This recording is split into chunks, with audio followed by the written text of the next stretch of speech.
एक संकल्प लीजिए, आधा पेट खाइए लेकिन अपने बच्चों को पढ़ाइए। अगर 5 गो बच्चा है, आप बहुत गरीब हैं, पैसा नहीं है, तो 1 गो बच्चा को भी पढ़ाइए लेकिन पढ़ाइए। अगर 5 गो में 1 गो बच्चा पढ़ जाएगा तो सब पूरा परिवार को ऊपर खींच लेगा, नहीं तो जीवन भर आपको हाथ फैलाना पड़ेगा। हम इतना देर से आपको बता रहे हैं, हमारे अपने बाबा मजदूर थे, बैलगाड़ी चलाते थे, उनको 8-9 गो बच्चा था, सबको नहीं पढ़ा सकते थे। एक हमारे बाबूजी को पेट काट काट के पढ़ाए, हमारे बाबूजी डॉक्टर बन गए। हमारे बाबूजी डॉक्टर बन गए, हमको पढ़ाए हैं, तब हम खड़ा होके भाषण दे रहे हैं। 5000 आदमी को नौकरी दिए हैं, हजारों आदमी को रोज खिला सकते हैं। अगर हमारे माँ बाप ने हमको पढ़ाया नहीं होता तो हम भी किसी खेत में, फैक्ट्री में मजदूरी कर रहे होते। इसलिए बच्चों को पढ़ाइए। और अगर ये बात समझ में आया तो हमको आपका वोट नहीं चाहिए, पैसा चंदा लेते नहीं, हम किसी का चाय नहीं पीते, लेकिन आपसे मांगने आए हैं आपका आशीर्वाद। ये टेढ़ा काम है। आप 1-5 दिन जाते हैं बाबा धाम, आपका पैर और फूल जाता है। हम आज 14 महीना से पैदल चल रहे हैं, अभी कई महीना तक और चलेंगे। हर गांव में जाकर ऐसे ही बैठाकर लोगों को समझा रहे हैं।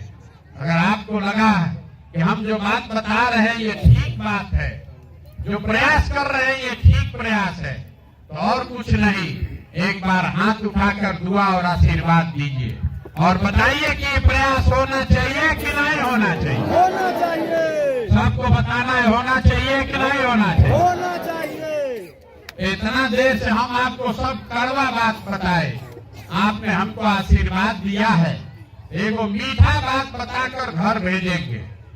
भगवान ने जो हमको शक्ति, बुद्धि, पैसा, साधन दिया है, वो सब लगाकर हमने ये योजना बनाई है कि जब ये जनता का राज बने तो नाली गली बनेगा चाहे नहीं बनेगा, स्कूल अस्पताल जब सुधरेगा तब सुधरेगा, लेकिन साल भर के अंदर इसको याद रखिएगा। अब मेरा कार्ड आपके पास होगा, उसमें मेरा फोन नंबर है, अगर गलती हो तो फोन करके हमारा गर्दन पकड़िएगा। साल भर के अंदर जितना आपके घर का सवांग लोग गया है बाहर मजदूरी करने, और जो बच्चे आपके बेरोजगार यहाँ बैठे हैं, सभी के लिए 10 से 12 हजार रुपया के रोजगार का व्यवस्था यही स्थानीय स्तर पर करके आपको देंगे। अब आप कहिएगा कि कैसे होगा, बाकी कभी हो सकता है, आज तक नहीं हुआ तो साले भर में कैसे होगा, हम आपको रास्ता भी बता कर जाएंगे। अभी आपको 2 मिनट में समझ आएगा कि आपके बच्चों को नौकरी नहीं लेकिन रोजगार 10-12 हजार का जरूर मिल जाएगा। जरा सोच के बताइए, सबको बोलना है। आपके गांव पंचायत में हरियाणा, पंजाब से कोई आकर यहाँ कटनी कर रहा है खेत में? बोलिए, सबको बोलना है भाई। यहाँ कोई गुजरात, महाराष्ट्र से मजदूरी आकर कर रहा है? केरल, तमिलनाडु से कोई आकर मधुबनी में काम कर रहा है? काहे नहीं कर रहा है? वहाँ पर भी तो गरीब लोग रहता है, वहाँ पर भी नेता लोग चोरी कर रहा है।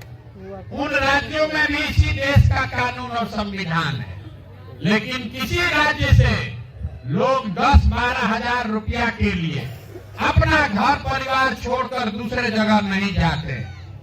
ऐसा क्यों? ऐसा इसलिए कि सब राज्य के तिजोरी में इतना पैसा है कि अगर सरकार चाह जाए तो किसी के बच्चे को 10-12 हजार रुपया के मजदूरी के लिए बाहर नहीं जाना पड़ेगा। बिहार सरकार के तिजोरी में हर साल आपका पैसा है 2,50,000 करोड़।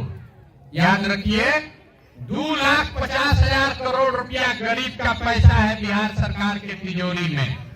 अगर 10,000 करोड़ रुपया उसमें से खर्चा किया जाए आपके बच्चों के रोजगार के लिए, तो किसी के बच्चे को यहाँ से बाहर नहीं जाना पड़ेगा।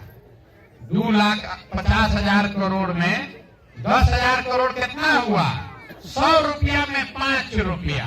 अब आप बताइए, आपका पैसा जो बिहार सरकार के तिजोरी में है 100 रुपया, उसमें 5 रुपया में अगर आपके बच्चों को रोजगार मिल जाए तो होना चाहिए कि नहीं होना चाहिए? होना चाहिए। सबको बोलना है, होना चाहिए कि नहीं होना चाहिए? होना चाहिए। तो वोट आपका रोजगार के लिए पड़ना चाहिए कि अनाज के लिए, रोजगार के लिए, जात के लिए कि बच्चों के पढ़ाई के लिए? पढ़ाई के लिए। तो अपने बात याद रखिए, अगली बार वोट नेता का चेहरा देखकर नहीं, अपने बच्चों का चेहरा देखकर देना है। और वोट का कीमत रोजगार और पढ़ाई, इससे कम पर सौदा कीजिएगा तो जीवन में कभी गरीबी छोड़कर जाने वाली नहीं है। तय आपको करना है, ठीक लगे तो बहुत अच्छा, और न ठीक लगे तो जैसे चल रहा है जिंदगी वैसे चलाइए।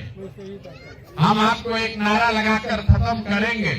मैं बोलूंगा जय बिहार, आप सबको बोलना है जय जय बिहार, जय बिहार। यहाँ का आदमी में दम नहीं। जय बिहार।